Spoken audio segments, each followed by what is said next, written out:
আবার ব্যথা হইলো? দেখছোস ডাক্তার বাচ্চা ঠিকঠাক মতো আমার ট্রিটমেন্টটা করে নাই, আমার ব্যথা উঠে গেছে। এতগুলো টাকা দিলাম, টাকাগুলো সব চলে গেল। আচ্ছা এই লোক কি সত্যি ডাক্তার? ওর কি আসলে ডিগ্রি ডিগ্রি আছে নাকি ভুয়া ডাক্তার? আপনি আপনাকে না বলেছি অ্যাটেন্ডেন্স ছাড়া আসবেন না? আপনার ট্রিটমেন্ট করা তো রিস্কি।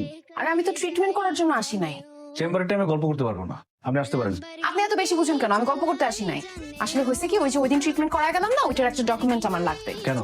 আপনাকে তো প্রেসক্রিপশন দিয়েছি, সেটা কি করেছেন আপনি? এটা হারায় ফেলছি। স্যার, বাইরে একজন মহিলা খুব ঝামেলা করছে, ওনাকে কোনোভাবে সামলানো যাচ্ছে না, আর উনি সিরিয়াল ব্রেক করে চলে আসছে। ম্যানেজ করুন। সম্ভব না। আপনি কি করেন? রাখেন মোবাইল। আচ্ছা রেখে দিতেছি। আমার প্রেসক্রিপশনটা একটু তাড়াতাড়ি লিখে দেন না, এতটুকু হেল্প আমাকে করেন, আমি চলে যাই। আপনি আমার এত বড় ক্ষতি করেছেন, আপনাকে বারবার আমি হেল্প কেন করবো? করবেন না? আচ্ছা ঠিক আছে, লিখে দিচ্ছি। এটা হারাবেন না। আর রুট ক্যান্ডেল সিলের জন্য আবার আসতে হবে। আবার? রুট ক্যান্ডেলে বারবার আসতে হয়।